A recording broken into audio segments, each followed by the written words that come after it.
Okay, it's 5:30, so let's go ahead and get started. Zoom crew, I have 2 participants that logged into the website. I try to keep these classes broadcast via Zoom. This class is not approved in the online format. You're supposed to be here. The university requires you to be here. But I like to make it available via Zoom because stuff happens. And if you're on the road or you're working or you just can't get here for whatever reason, I'm going to try to have this Zoom room open, and I have programmed these Zoom conference calls to record, and I plan on posting them to our class's YouTube site. So I try to be as flexible as I can be. Having said that, can somebody that has joined us tonight via Zoom give me a thumbs up? Can you hear us? How's our audio? How's our visual? Anybody, somebody chime in. Somebody give me a heads up, thumbs up. Cheryl or Eric, you're both in. See my microphone. Okay. Let's see. I'll do that. You put it off in that little box. You have the microphones moving. Little box. Top right. All right. They all. There you go. Thank you. I will probably forget that again. So.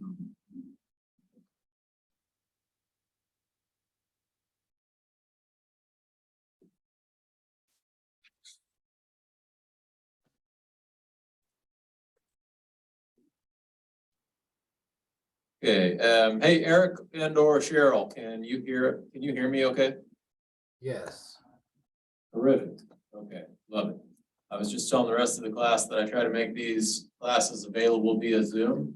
This class is not approved in an online format, so the university requires you to be here, but I try to make it available via Zoom because stuff happens, life gets in the way, we can't all have perfect attendance.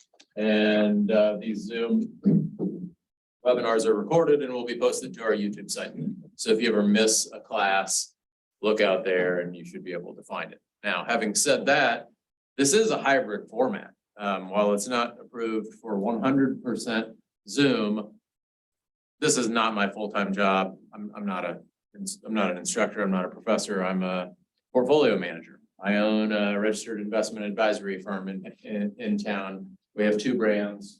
Gold Path is one of our national brands, and then we have another local brand ad nauseum about that. That's my primary gig. I just do this as a hobby. So I like to think that doing this in the real world gives me some expertise and some stories to share with you. I'm going to try to pepper those in throughout the semester to liven this class up a little bit because it's an accounting class and it gets a little dry. There's only so much I can do to keep accounting interesting. So I'll try. I'll try my best.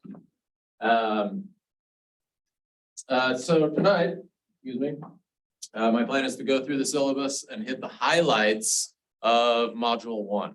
And module 1 is fairly high level review. I think you'll find in this class that you have about 3 weeks to get the feel of things.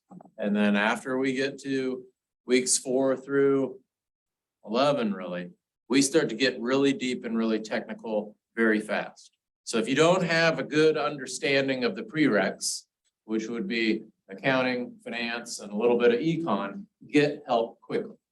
Because you will find yourself behind in a really big way. We don't have time to be backtracking to concepts like the time value of money and debits and credits will get pretty esoteric. So be mindful of that. Try to stay on top of the curriculum. Module 1 is a great overview of the whole class. I think it was Dale Carnegie who said, when you're addressing an audience, first tell them what you're going to tell them, then close by telling them what you told them. Well, module 1 is a great overview of everything we're going to be talking about this semester, so it's worth your time. If there's anything in there that module 1 previews that you don't already have some knowledge of, zero in on that topic. This is your opportunity to begin to familiarize yourself with it. Okay, so my name is Vern Cushenberry. Just all of you, please just refer to me as Vern. I try to be pretty low-key and easy to deal with. You'll find me lackadaisical in some aspects. I have a tendency to procrastinate. I have given you my email address, my university email address, and the syllabus. I've given you my professional email address and the syllabus, and I've given you my cell phone. So if you have a question for me, ping me once, ping me twice. You'll never offend me if you have to reach out more than one time. And this is an open invitation for you all to, try to stay on me, because I travel and I have 150 clients that I'm trying to keep happy, and my schedule gets pretty busy, and I just tend to lose track of this class as one of my priorities. But I have been teaching it for 7 years, so I have a pretty good handle on what we need to cover in the semester. I have a pretty good handle on where students are going to get tripped up, what the questions are going to be, and try to provide guidance throughout the semester, especially when we get into those subjects that have proven to be a little challenging in the past. First couple times I taught this course, I had a pretty big curve. I think we bit off a little bit more than we could chew curriculum-wise when I initially structured this with a semester-long project and a comprehensive final. I've dialed that back significantly. I haven't had to curve this class in the last 3 years. So I think we've kind of dialed in a sweet spot with regard to the right level of curriculum expectations, semester-long research project. I will be, no problem. I will be introducing what will amount to about a 15-week research project. It's big. It's one of the block schools. I forget what they call it, but they submit this curriculum for their accreditation. So when the accrediting bodies come in and they look at the block school, they take a look at this exam this research project and the rubric associated with it, and it goes a long way towards getting the block school associated. So it's a big deal. Typical research projects are somewhere between 50 and 80 pages, and we're going to go through very systematically throughout the quarter, throughout the semester. I'm going to try to point out in every module that we cover what aspects of that model are germane to the research report and how you might go about attacking them. We're a little bit handicapped this semester because we have forgone our Morningstar subscription. And that was one of the primary sources of data for the research project, which is going to require everybody in this room to become very familiar with Bloomberg. Any Bloomberg experience already? Couple of hands. So I'll try to get the training manual to you, and sooner rather than later, figure out a time to introduce yourself to the Bloomberg lab, which is right over executive hall, and figure out how to use those Bloomberg terminals. You'll be doing yourself a big service insofar as this class is concerned, and also with regard to just positioning yourself to find a job in finance if that's what you want to do. A lot of folks that I see in this class are interested in other career tracks, and that's more of a kind of a check the box. But if you can master that program and it's your intent to get into portfolio management or investment banking or private equity or venture capital or one of those fields, it'll pay off in a big way to become a user, like a super user of Bloomberg. It's probably the most powerful piece of software in our industry. Okay, let's go through the syllabus. Questions on any of that? Everybody in the right room? Everybody in the right class? Okay, I already got a response from a few of you in the room that took a look at the syllabus.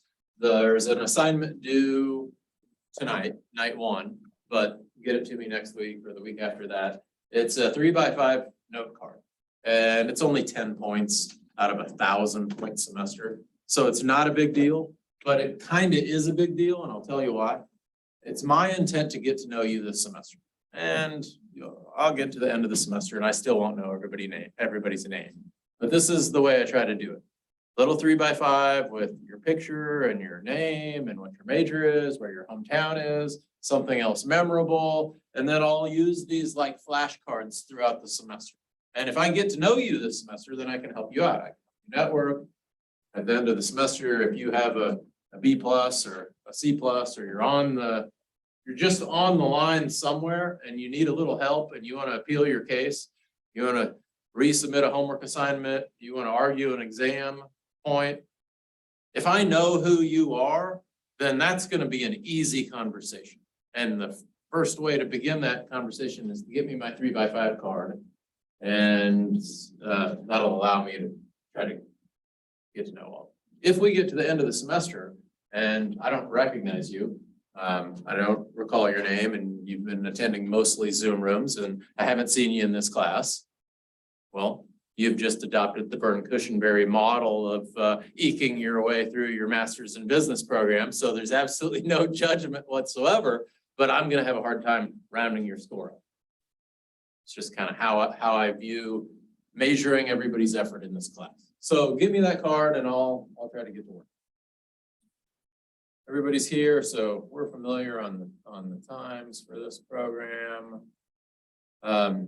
Here is the link in the syllabus. You'll see the link to the recorded lectures. If you go out to the link in that syllabus, you're going to see our page. This page is unique to our class. And I already have the recorded lectures from last semester out here, maybe 2 semesters ago. They don't change from one semester to the next semester. So you miss class, you want to study ahead, just catch a lecture on our YouTube page.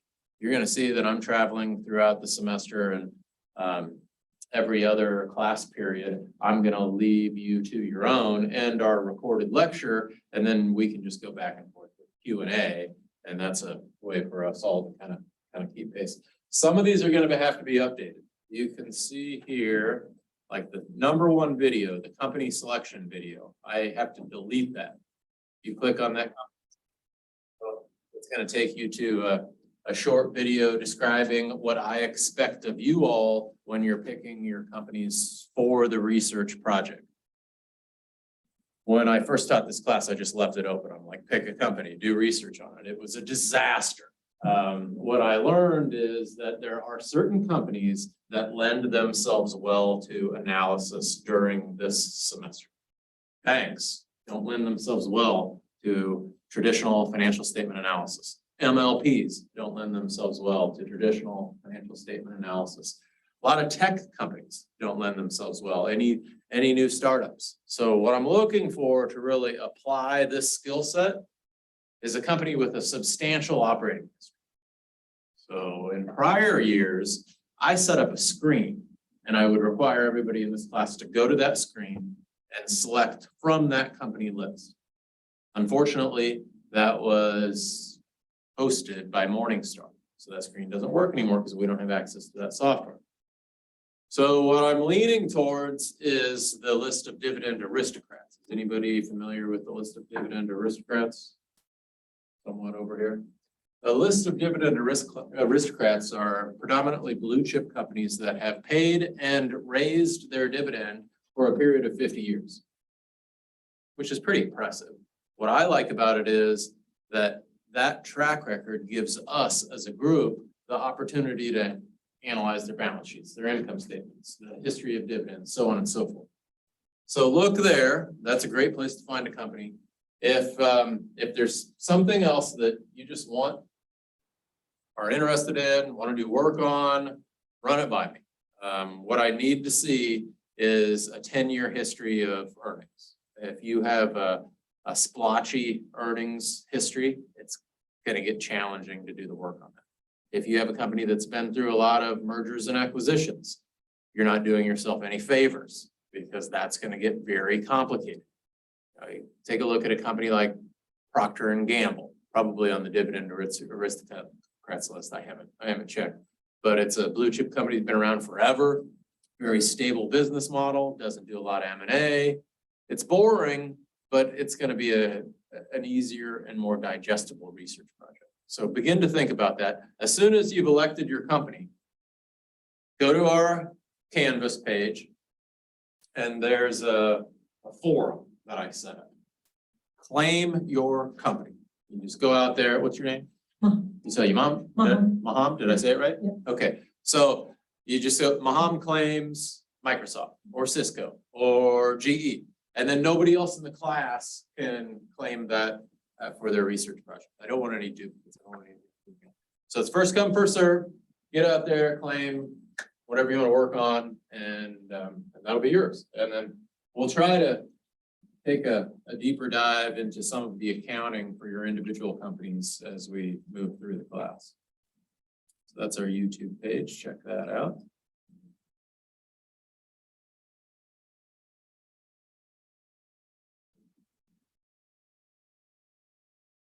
Course description, course objectives. I'm going to let you all cover that on your own. The book, the required materials,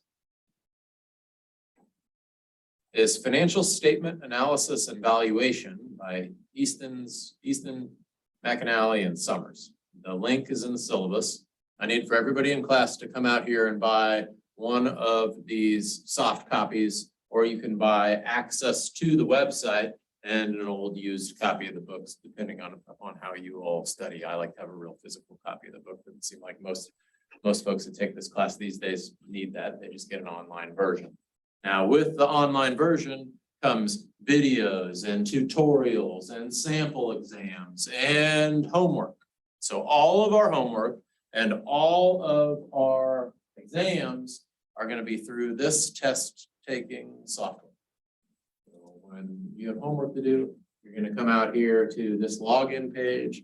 You have an individual login, and it's ordered modules 1 through 16. You're going to click on each module and you'll have homework. The homework is designed to be not easy, but engaging and achievable. So my theory on this course is the homework points are available for you. Nobody in this class should fail to get any of the homework points, because you can take that homework as many times as you want to take it. 10-point homework exam, you get 5 out of 10. You're like, okay, that's not good enough. Just reboot it. The software is dynamic enough to adjust to the inputs to the multiple choice questions. Like they'll tweak the numbers a little bit. It'll be the exact same question, but the numbers will be different. So it requires you to go through the calculations again, and redoing those calculations reinforces the learning process. And by the time you get through it the second time, my experience has been that most students are in a place where they're pretty happy with their score. And if you get 9 out of 10 and want to retake it a third time, retake it a third time. Those homework points, and there's a lot of them in this semester, are all like that.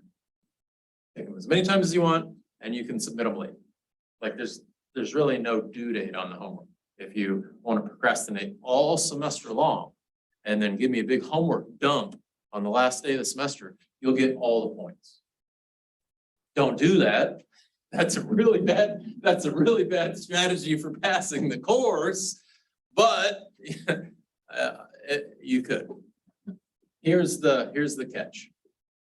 I mentioned I haven't had to curve this exam in 3 years, so I don't anticipate a curve. But if I were to need to curve the exam, I'm not inclined to give people points that aren't keeping up with the homework. That seems like it's an accountability measure that I've put into the class. So if the average score for the exam is in the mid-60s, and I feel like it should be in the mid-80s, I'm going to take a look at all of the scores, and I'm going to kick out all the scores from those students that don't have their homework done, thinking, they didn't do their homework. I'm not inclined to curb their exam. That seems fair to me. If the average score from the students that have all of their homework submitted is an 85, I'm gonna say right where we need to be. So it does behoove you to stay up to where the course is supposed to be. So just keep that in mind. Hopefully those exams won't be terribly challenging, but they can be. The first one tends to have higher scores than the second and the third. The second, because the first one's mostly review. The second and the third are topics that are unique to this course in a lot of respects, and they get a little technical. So exam scores can dip a little bit.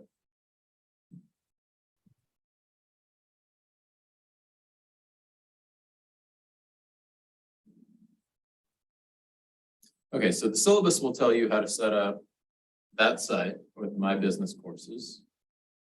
Now, let me talk a little bit about the assignments in this class. So the syllabus is set up to be your accountability partner, just like I mentioned. If you read the syllabus, it's going to say that the assignments are due by 7 the day of class. I'm not going to take off for any late assignments, but that's how I would suggest you attack this class. If you want an A in this class, you're all seasoned students at this point. If you want an A in this class, you know how to get it. You read the chapter in advance. You attend class. You do the homework. You ask questions. You stay on track of your research project. And nobody does that because we all have competing commitments. My experience has been that most of the students that come into the class use the same strategies that I used when I was getting my MBA here 20 years ago.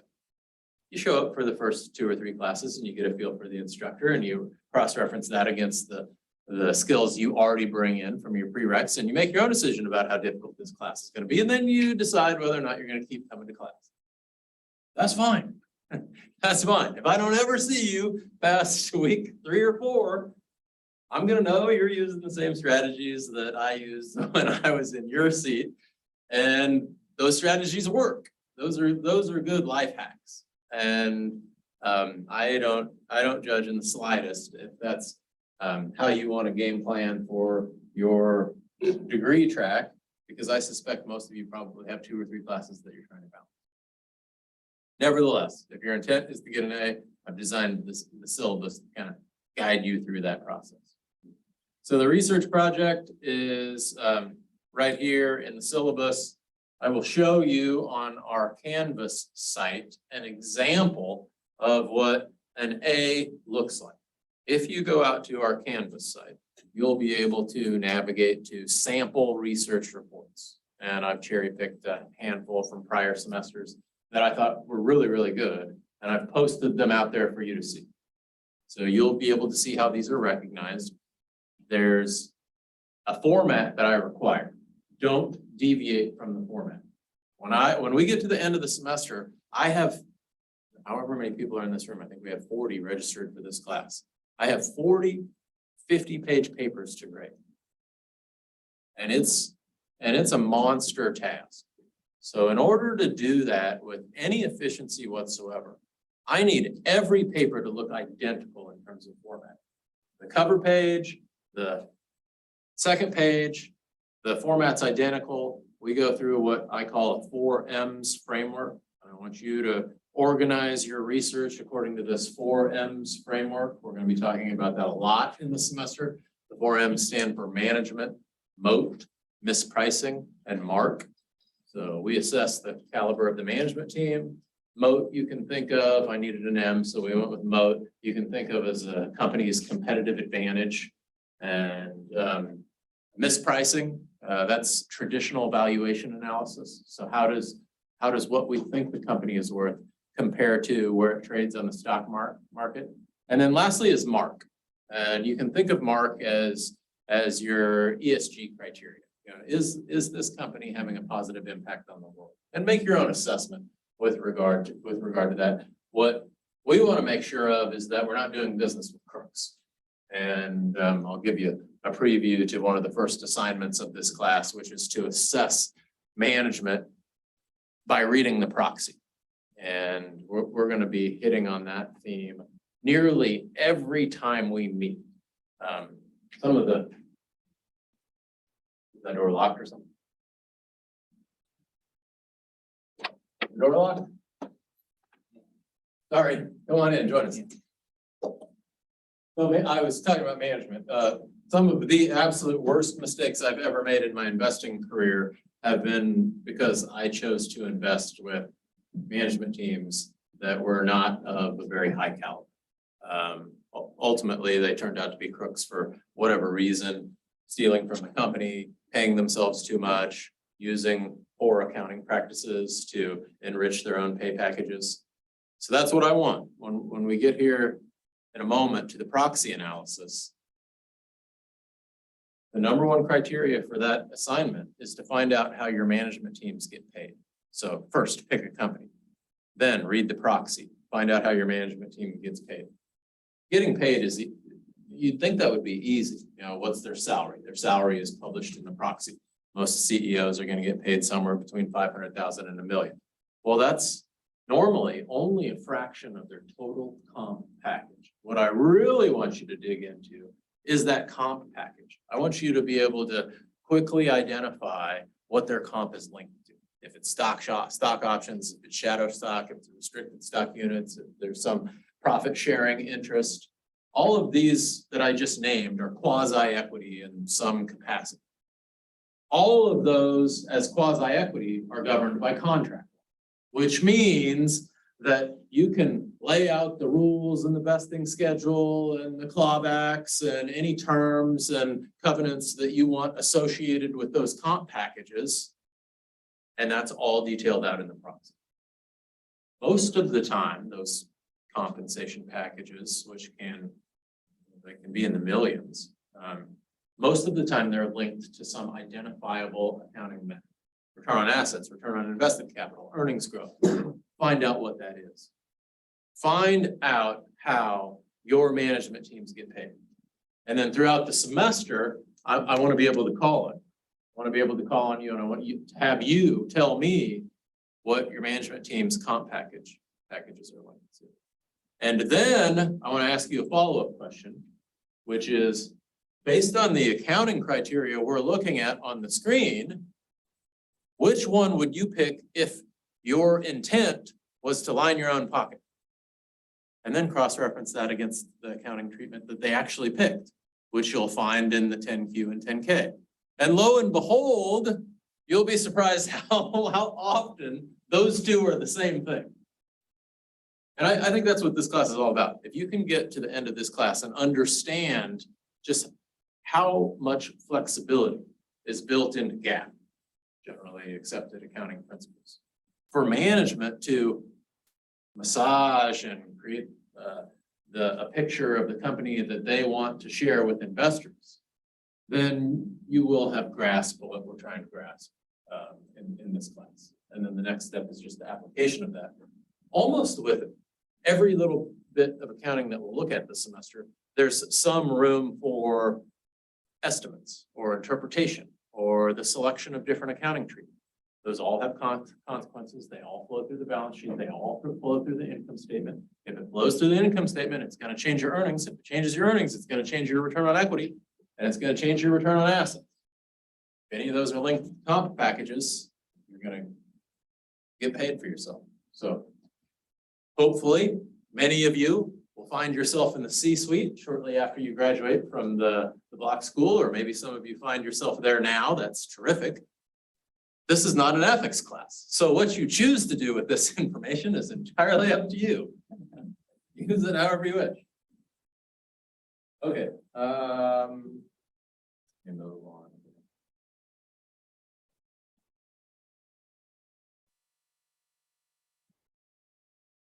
Let me go down here. I want to give you the short story on the grading. So there's 1,000 points in the class, like I mentioned. Homework is 200 points. Hopefully those 200 points, everybody in class is going to get those 200. The exams are each 150. So together that's just less than half of the class. The exams will differentiate the A's from the B's and the B's from the C's. So you get one shot at those.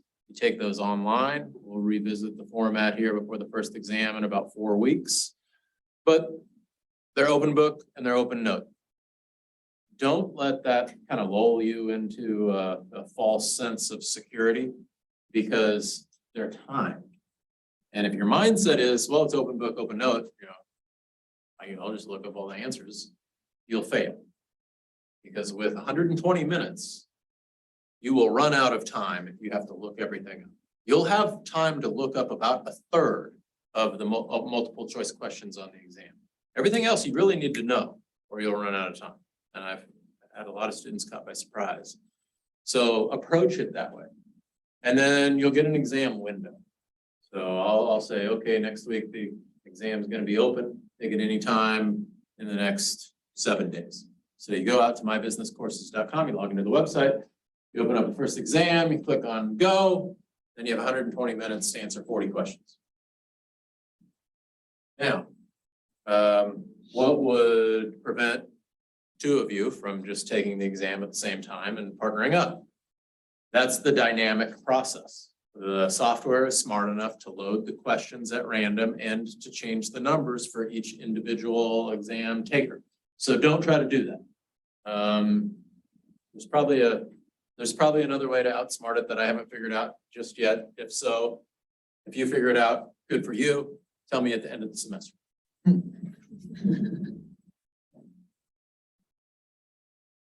Typical grading scale, 90, 80, 70, 60. Here's our class schedule. In the syllabus, the weeks, we tend to alternate me being on ground, teaching, lecturing with a recorded lecture. So next week, we won't meet on ground. We will just meet virtually.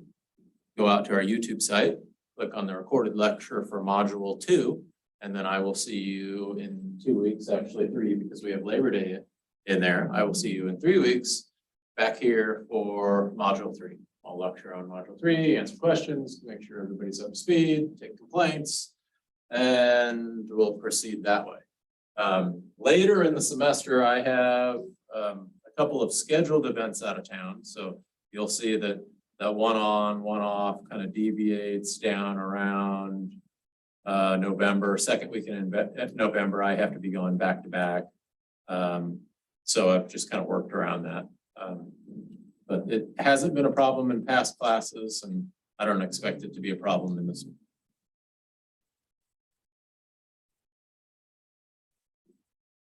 Okay, let's look at homework for week 1. Homework for week 1. Read the module, view the e-lectures that come with the online book, and go through the guided examples. Every module you should be reading the book, looking at the e-lectures. That's probably a pretty good place to start. Sometimes, I don't know, sometimes I'm just tired for whatever reason. I'm not very entertaining. I have put a lot of people to sleep in the past, and the e-lectures might be a great way for you to kind of catch up.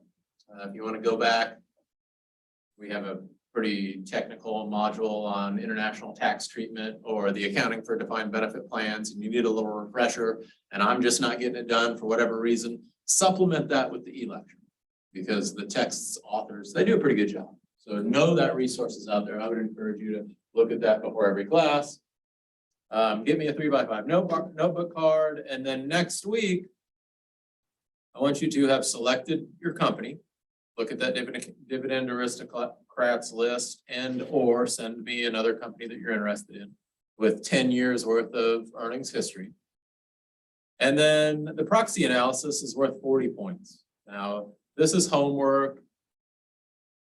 I get questions every semester about what needs to be in the proxy analysis. What needs to be in the proxy analysis is listed here. Assessment of the management team, salary, incentive comp, options, and sweetheart deals. That's all comp related. If you can satisfy that requirement, if you can just know how your management team gets paid, you get 40 points. I've never had anybody that actually did that assignment get less than 40 points. So let that be of no anxiety to you whatsoever.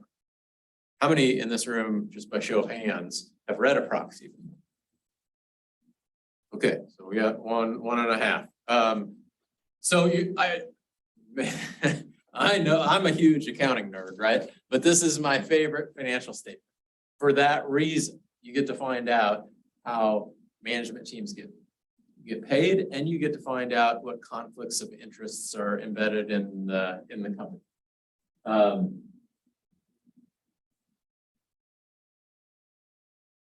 I'm trying to remember the name of the company. It was Leisure World. Leisure World. I just found this so entertaining. It was a Canadian. So I didn't even give you my background. 20 years ago, I was a student just like you, graduated from block school, got a master's in finance, got a master's in accounting. I have a CFA, I have a CPA, which is why I teach this class, because this class is the intersection of accounting and finance. Did some work working for Sprint, back when Sprint was Sprint, now it's T-Mobile, did mergers and acquisitions for Sprint, worked in pension consulting for a few years with companies like IBM, Coca-Cola, Price Waterhouse, jumped to the Buffalo Funds, managed some money for them before I started my own advisory firm in 2007. Grew that for 6 years, merged with another firm called 2 West, grew that for another 5 years, launched another firm called GoalPath, which is really more of a secondary brand. And now we power advisors across the country, have about 100 other advisory firms that plug into our back office system to grow their businesses. So I have actually done this. I have real world experience, and this was a few years back. We were looking to buy a company called Leisure World on behalf of our clients. We run about $4 billion in monies for our clients. And Leisure World is a senior living care facility, and they've been gobbled up since we were looking at them. But I was reading their proxy, and the management team, remember this one, this is a great trick. The management team wanted to do a comp analysis.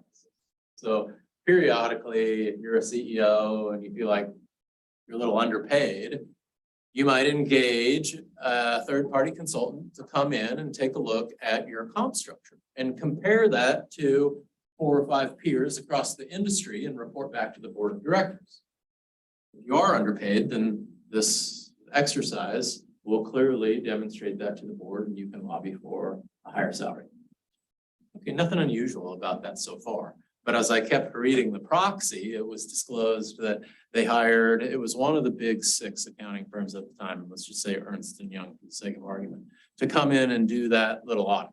So Ernst & Young comes in and they audit the comp packages of all the C-suite, and they compare it to all the other major industry players, and they report back to the board, and yep, management team is a little underpaid. So that year in the proxy, there was a shareholder vote to raise the C-suite's comp package by X%. Well, underneath conflicts of interest, you see that Leisure World paid Ernst & Young $50,000 or something like that to do this comp comparison and exercise. Well, Ernst & Young was also their accountant. Take a guess at what E&Y got paid to do their annual accounting audit for their 10K, 10Q, all their major SEC budgets. $1.5 million. Okay, now put yourself in E&Y's position. You just get hired as an engagement to come in and tell the management team whether or not they're underpaid. Are you going to risk an engagement that's paying you $1.5 million by bringing a report back to management that says, no, you're actually overpaid? Hell no. You're going to bring a report back that says exactly what the management team wants it to say. Oh yeah, you're absolutely underpaid. You're not going to risk an engagement where you're getting paid $1.5 million for one where you're getting paid $50,000.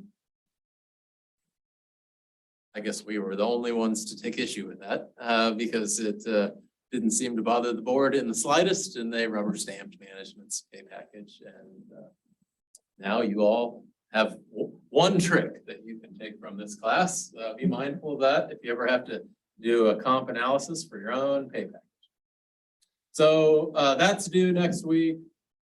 You're right. Let's just call it 3 weeks. We won't be back for 3 weeks.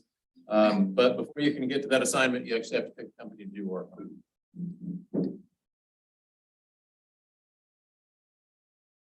from there, you will see the semester take on a repeatable pattern where we'll meet all lecture. There'll be homework associated with each of the modules, and we'll have exams every 4th week.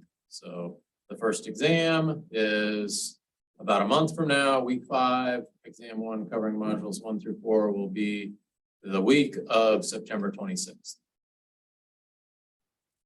And then so on and so forth as we proceed through the semester. Towards the end of the semester, exam 3 is November 28th. So exam 3 is the week after Thanksgiving. I'll probably go ahead and open that up before Thanksgiving. So if you just want to get it out of the way and off your plate. Don't want to be burdened with an exam over Thanksgiving week, no problem. That will effectively end the testable material. I do not test over modules 13, 14, and 15. There's homework over modules 13, 14, and 15. It's not testable. And that's by design. I found out that was a little bit too much for students to deal with at the end of the semester. So I did away with the comprehensive final. We take those last 3 weeks of the semester and we focus exclusively on that research project. You're going to find that's a plenty. So we get to like week number 11, and I always have a little note to myself before I walk in for that week. A little reminder, this is the freak out week where everybody's been using the Byrne-Cushenberry strategy and recognizes they have to write a 50-page paper in the next 3 weeks. And the anxiety just, I can feel it. The whole room's full of anxiety. I'm like,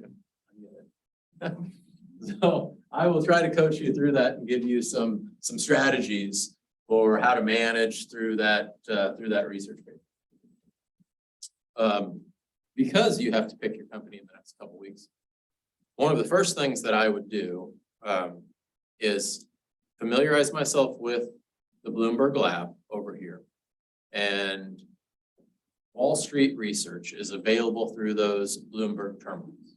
If you have an idea of a company that you'd like to do research on, I would go over there and see how much research is available from the likes of Goldman Sachs, Bank of America, Morgan Stanley. These analysts have basically already done the job I'm asking you all to do. And I'm always purposeful to point out that in the world of finance and in the world of investing, you don't get any points for original work. You know, I want you to do your own work, and I want you to have a good take on it. I want you to be mindful of what we're trying to do. But if the Morgan Stanley analyst has a very compelling thesis on GE, feel free to cite that work. Copy, cut, paste, put it into your own research report, cite it. And there's a whole video on our YouTube page teaching you how to use MLA criteria. I want MLA criteria for all these cited works. And then you're fine. You use as much of other people's work as you can possibly use.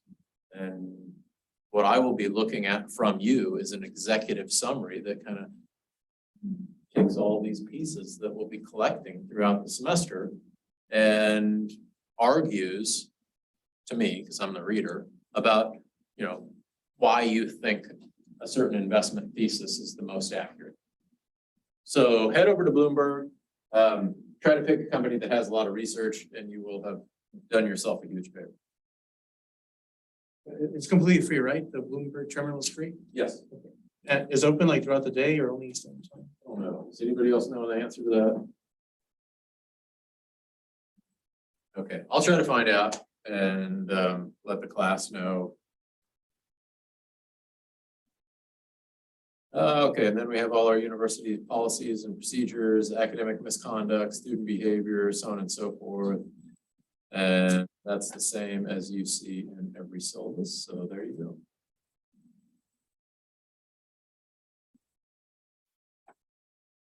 Let me do a little tour of our Canvas site. You'll see that our Canvas site is arranged in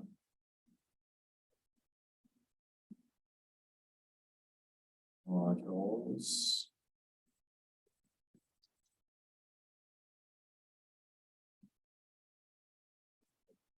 Well, those are redundant there.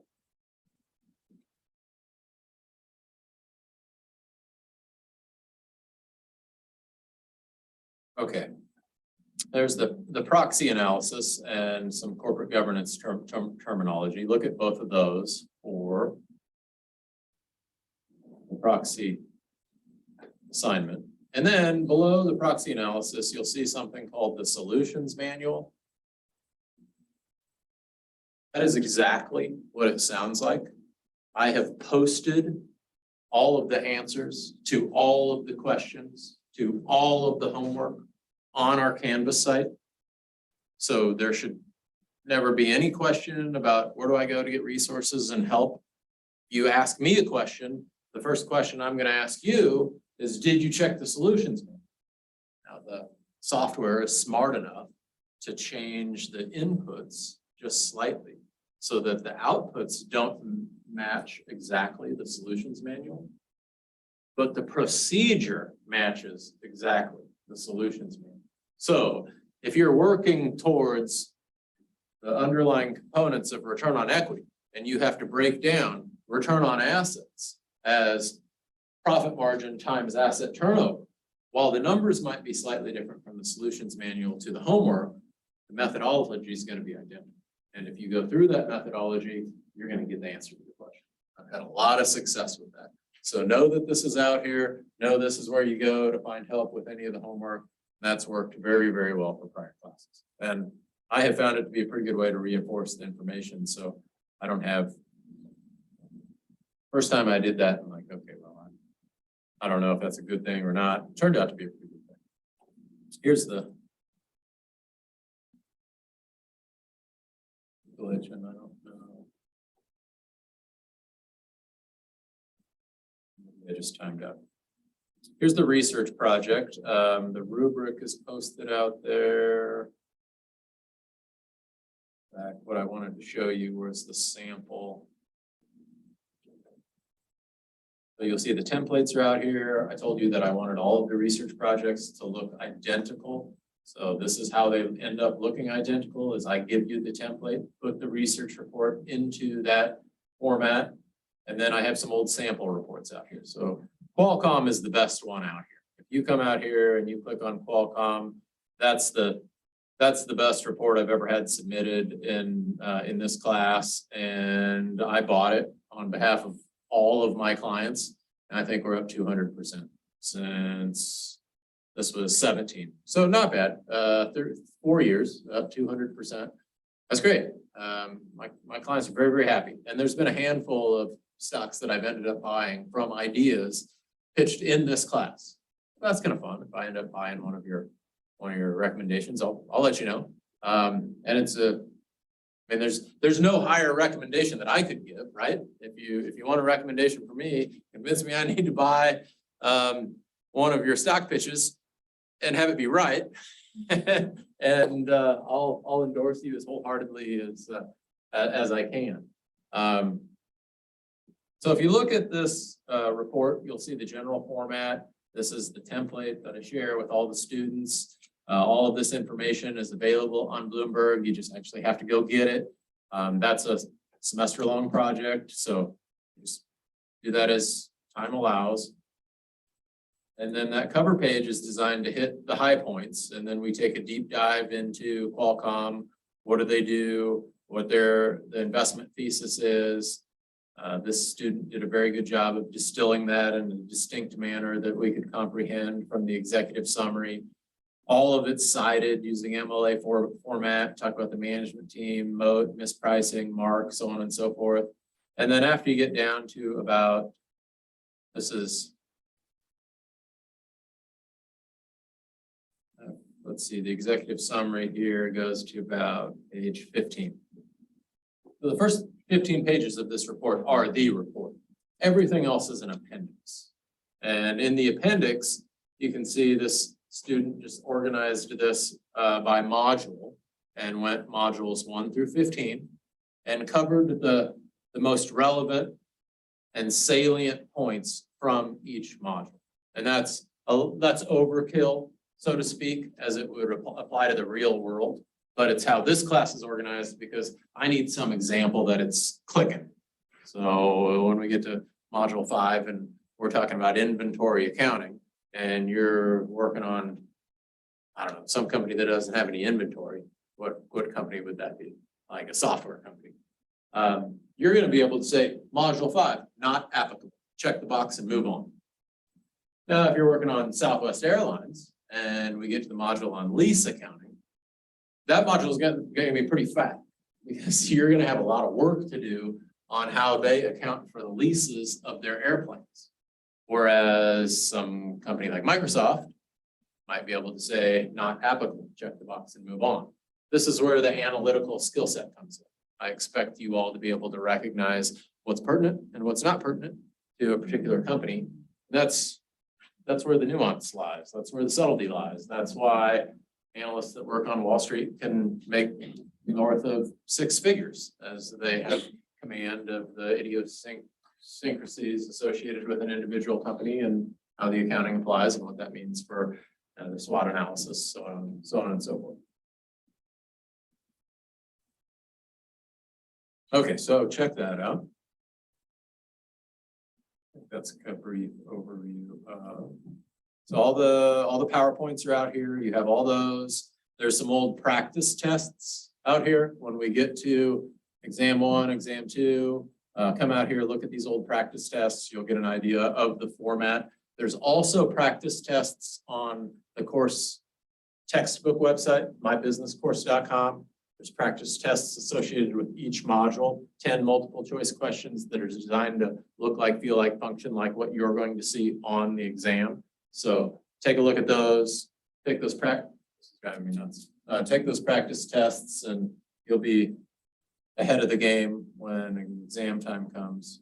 And then just at the bottom of our Canvas site, I have a whole bunch of other resources that are just fantastic resources for anybody that's interested in the field of investment management. If that's you, great. If not, don't waste your time. Okay. I've probably left a lot of things out. We'll get to them as the semester unfolds. Next for me would be to lecture a little bit on module 1, but before I jump into course material, I'll just pause for Q&A. I have a question. Yes. How do we turn in our 3x5 card? Do we just email it to you or? I would prefer that you come to class and give me a hard copy. Oh, okay. If you email it to me, and this makes me sound like the most lazy person in the world, I guess I'll cop to it. If you email it to me, then I have to print it. And I'm probably not going to do that, which means it'll be in my inbox and I won't know who you are. So if you can give me a physical copy, then I have flashcards. That's what I need. I need a real physical hard copy. I need a flash card. And even with a flash card, it's going to take me all semester to remember who you are. Please don't take any offense, especially if I see you outside of class. You'll see me, you'll have this real dumb look on my face. Apologize in advance. Just say, hey, Vern, I'm in your class. My name's so-and-so. Other questions? Will we turn it in week 3 then? You know, we won't That'd see- be great. That'd be great. Get it to me as soon as you can. Okay, let me see if I can pull up. This is for module 1.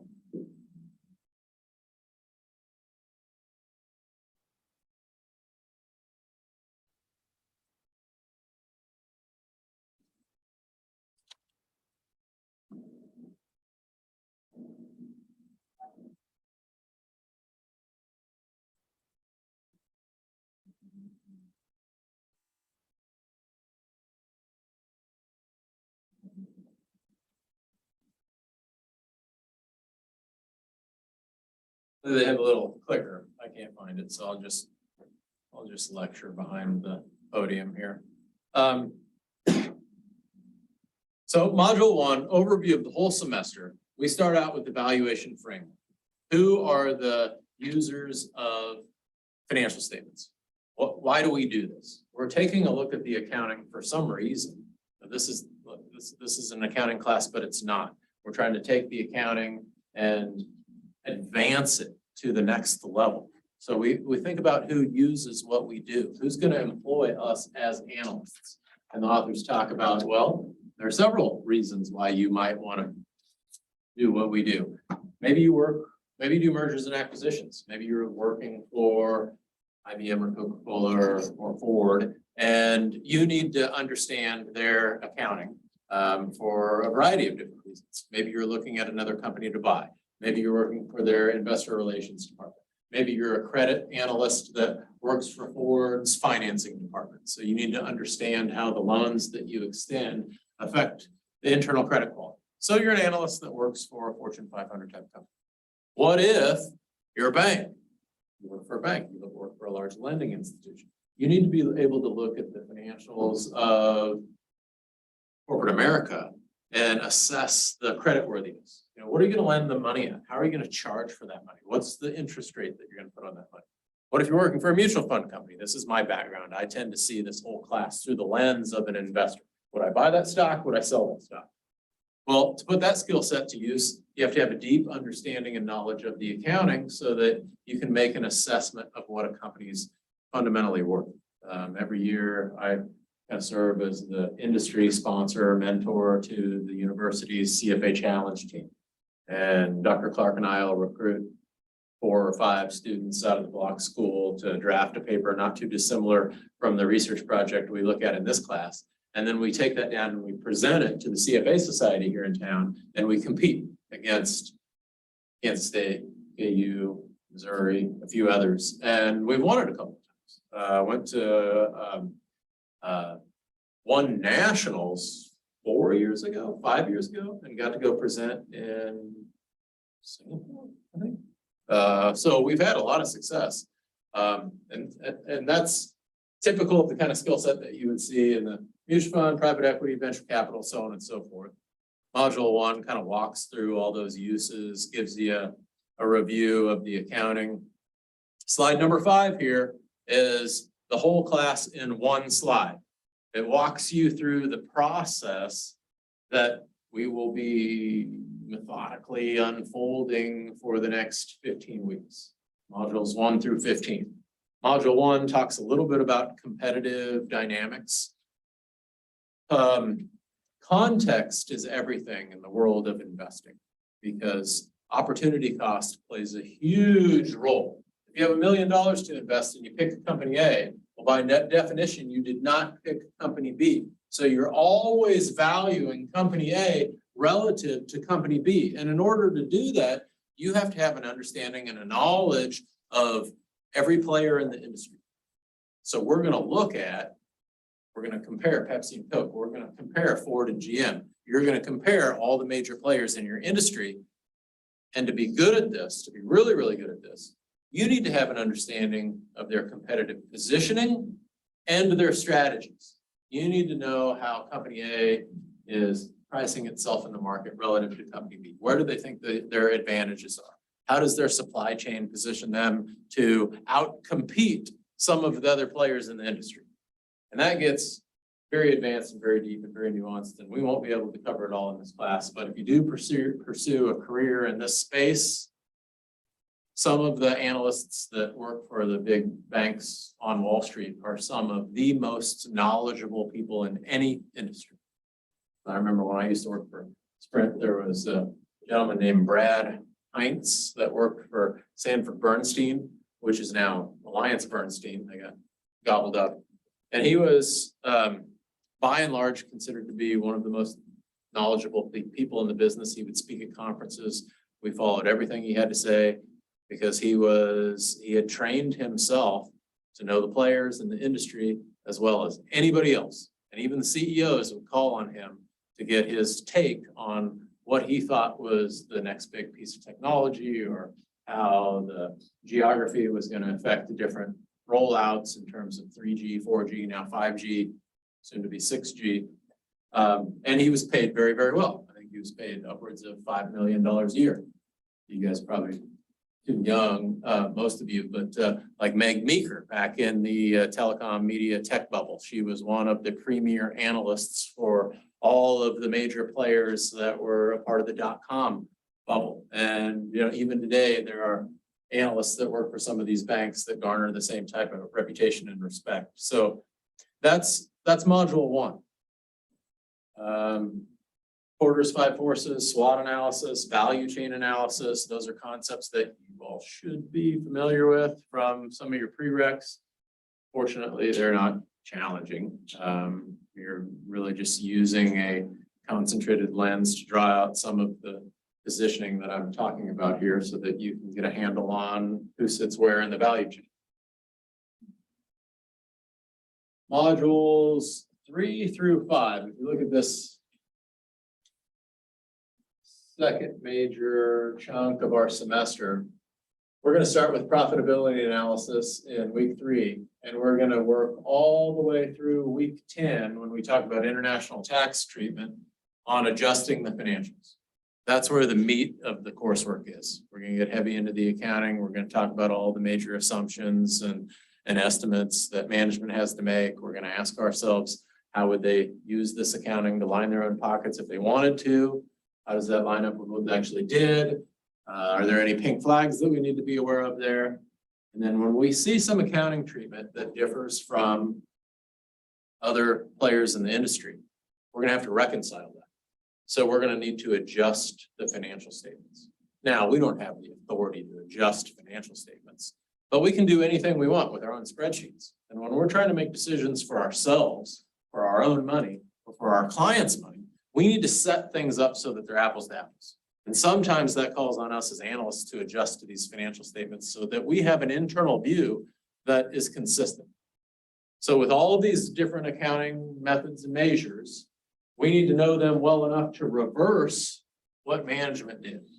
So if we want to take LIFO accounting, reverse it, and then apply FIFO accounting, we need to be able to do that. It won't match what's publicly published, but we're going to be able to make better use of those numbers when we do that. So we'll be doing that throughout the semester. That's the meat of our class. And then in module 11, we're almost done. We're transitioning from heavy accounting to heavy valuation work. And we're going to go back and we're going to revisit some of those time value of money concepts, including discounted cash flow analysis, multiple analysis, revenue analysis, and we'll really get down into the valuation. I will ask all of you to do a discounted cash flow analysis. Hopefully you've had that someplace in finance or investing at this point. It's not terribly challenging.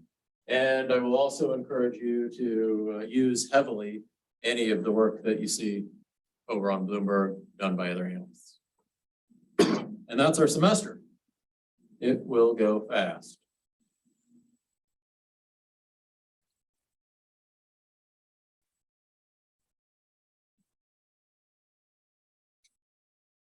Okay, this is the speed round of the class. Our authors give us 60 some odd slides for module 1. I don't have time to touch on all the slides, but I go through and I try to add color to anything that I know is not recent or it's not immediately a part of your prereq.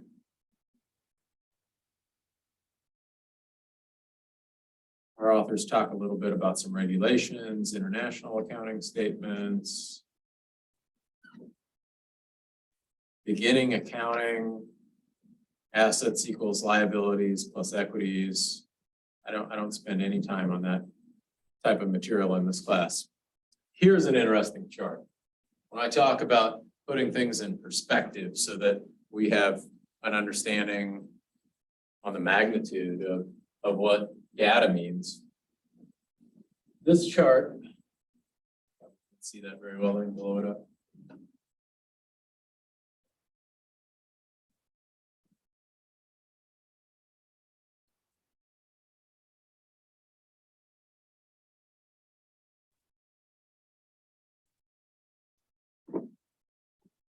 Authors are talking about balance sheets here and the relative proportion of short-term and long-term assets.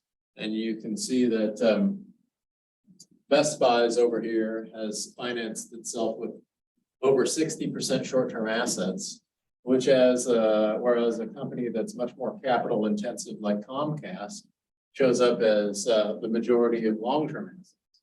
I advance a slide or two, I think we'll have a similar slide on the difference between debt and equity.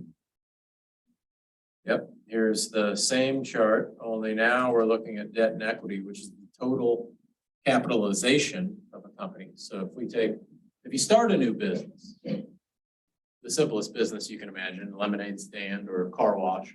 Well, to get that business up and running, you got to buy, if it's a lemonade stand, you got to buy the stand, you got to buy the flour, you got to buy the sugar, you got to buy the lemons. Where does that money come from? One of two sources. You can, most of the time, you can open up your wallet and go buy that stuff. That would be contributed capital, owner's capital, or for our purposes, that's stockholders' equity. We raise cash in the public markets. We sell stock. That's no different than the owner financing the business with cash from the owner's bank account. Alternatively, we could borrow money. So my daughter comes to me. She says, Dad, I want to open up a lemonade stand. I give her the money for that. That's not equity. Now that's debt. Now she owes me that money back. Those are the two primary sources for starting a business. And this slide details how companies like Alphabet, Intel, Cisco, Colgate-Palmolive are broken down between debt and equity capital. So look at Colgate-Palmolive here. Almost 95% of that company is financed with liabilities, debt. Compare that to Alphabet, and you have 80% of that company financed with owner's equity. Which is better? Which would you prefer, knowing nothing else about a business? Do you prefer a business that's financed with debt, or do you prefer a business that's financed with equity? Thoughts on that? Which is financed with equity, owner's equity, I would prefer that. There's a lot of advantages to having a business financed with owner's equity. First of all, it gives you a lot of flexibility. If we go through another market like we did in 2008, where we have a global financial crisis, and all of a sudden recession are causing revenues to dry up, we're probably going to have the flexibility built into our business to borrow money or go out and finance that. There's a lot of rainy day flexibility when you don't have a lot of debt on your balance sheet. We'll go through an analysis of return on equity next week. And what you're going to see, what you've probably seen in prior classes, because that's a little bit review too, is that a little bit of debt will increase your return on equity. So there's a line in there somewhere where the risk that you take on by borrowing more starts to increase significantly and at a greater rate. But a little bit of debt is generally concerned to be generally seen as useful.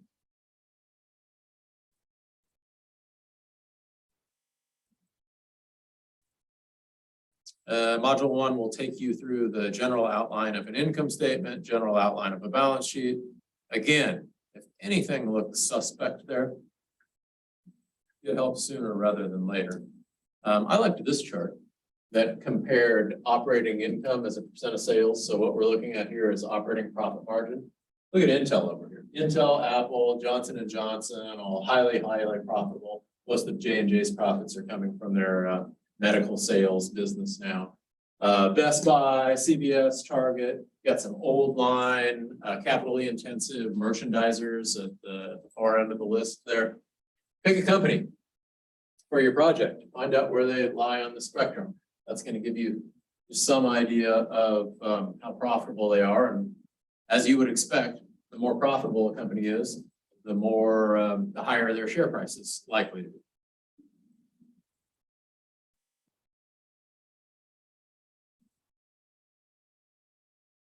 Our authors take us through each of the major financials, balance sheet, income statement, statement of equities. And then I mentioned a moment ago,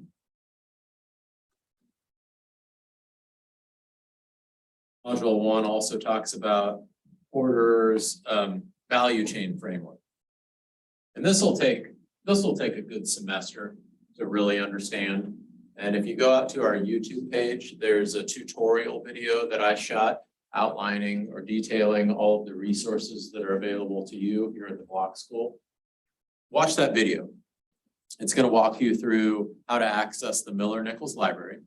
It's going to walk you through how to access all the databases that are available to you. There's probably 100 databases that you as students have access to, that the Block School subscribes to. And one of those is the ISBN database.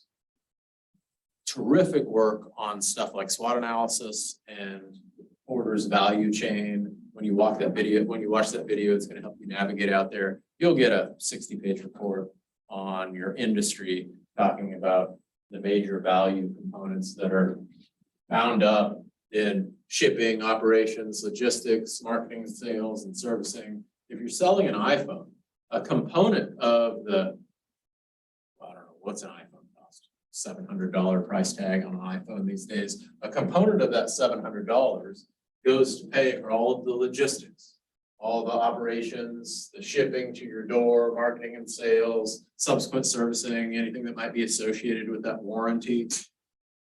If you work for Apple in any kind of analytical role, Apple has priced this down to every discrete function inside of the sale and delivery of that iPhone. And that's called the value chain. And over the course of the semester, I want you all to be familiar with that value chain and how it breaks down for the companies that you're doing research on. Porter's 5 forces is similar. Those 5 forces are industry competition. How competitive is your industry? The bargaining power of buyers, bargaining power of suppliers, threat of substitution, and threat of entry. Each of these can give a business a real competitive advantage that will allow for sustained higher margins over time, which is what we're looking. That concept of moat is all about sustained margins over time. If we have a moat, it allows us to play defense, if you will, something that keeps our competition at bay for not just a market cycle, but sometimes decades. So patents can function like that. Railroads can function like that. If you own a railroad, you effectively have a monopoly because nobody's going to come in and build another railroad from Kansas City to St. Louis.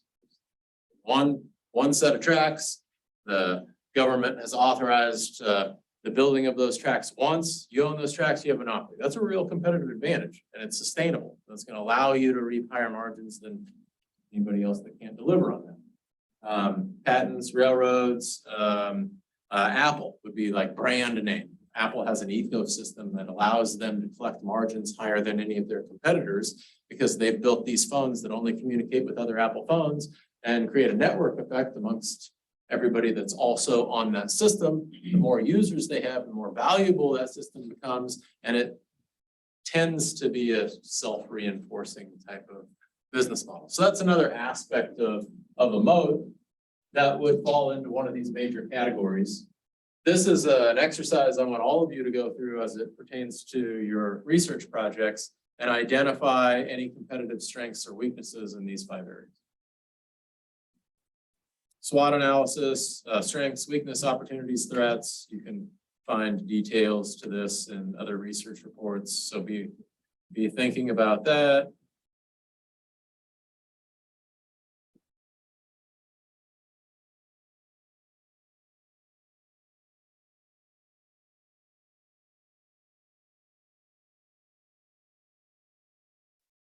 And then the rest of this is pretty readily digestible. I don't think you need any additional comment.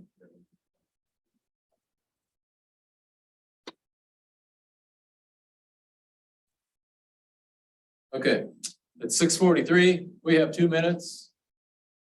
Questions, comments? I'm excited about the class. You'll probably never see me again.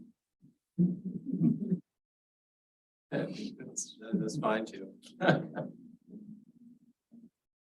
one thing I do ask, if you do have questions, will you do me the favor of asking them before class adjourns? Yeah, I know sometimes people are shy, and I don't like to look stupid either.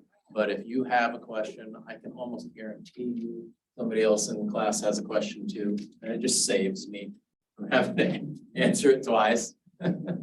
So you do me a big favor when you ask them after we get class started and before class ends. All right, gang, class dismissed. Thank you. I look forward to the semester. We'll have a little bit of fun and we'll suffer through together.